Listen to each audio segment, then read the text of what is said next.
Hey, it's Chloe. Giving real stoop kid energy while I talk about the president's fake assassination attempt yesterday. Staged, according to Wired, is the most searched term post this shooting, and I can't say if it's fake or not, because who knows? I just know based off of Donald Trump's reaction.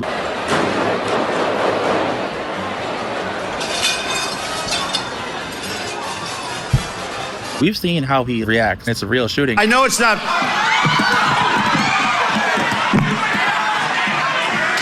And this one basically just pumped his ballroom. I didn't want to say this, but this is why we have to have a larger room, and it's much more secure. Drone-proof, it's bulletproof glass. We need the ballroom. That's why Secret Service, that's why the military are demanding. I mean, imagine getting mugged somewhere across the city, and the first thing you do when you talk to the press is, that's why we need an indoor garage. What? Girl, be serious. Another story talking about the FBI in Washington is doing all this investigating. Fucking Kash Patel, heavy alpha male Kash Patel himself, cowering in the goddamn seats with fucking Jake Tapper. What?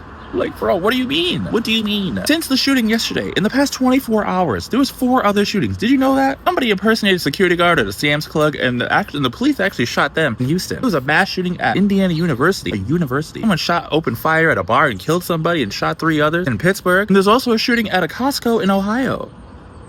And that was just in the past 24 hours. You didn't even hear about that. All this gun violence going on. That's a story in and of itself. Where is the news about it? Where is the information about it? This shooting is just so inconsequential because shootings happen every day. Even this shooting for the President Trump, he's been shot time and time again. And what does it just do? It just moves the narrative. It's just another news story. Because we're not doing anything about gun violence. Even when it talks about security, you're in D.C. at the White House Correspondents' Center. How do you not have security? Now we're going to talk about that was actually unsafe and now we need the deeper police state. It just serves the narrative. And then they had this anti-Christian manifesto. Of course he did.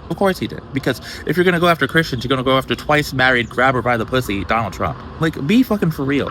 This is not a real thing. And if it is, it's too far-fetched, which everything in this administration is, okay? It's just another one of Donald Trump's AI videos. It's as real as the Flight 37 video.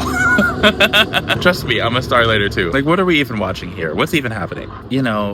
Maybe the shooting did happen. Maybe this guy who was supposedly shot but seemed peacefully fine, naked for some reason, or half clothed on the floor of the goddamn ballroom Hilton Hotel, really did do this. Maybe he's actually anti-Trump instead of Israeli. Even if all of that is true, what does this have to do with the price of tea in China? Okay, I read a different story about how the Potomac is so full of awful chemicals and awful sewage that they keep dumping into the water that 5 million people are about to lose their drinking water. Did you know that? Maine's governor vetoed, we all heard about that, the veto of this data center plan, which most people and most parties are against, diluting our natural resources. Where's the talk about that? Meanwhile, we're talking about Donald Trump's nth shooting, and he's talking about a ballroom? Come on. The thing on these stories is that it doesn't matter anymore. But there are stories that do matter that aren't being talked about because they're not sensational. When are we going to talk about that? Think about that tonight.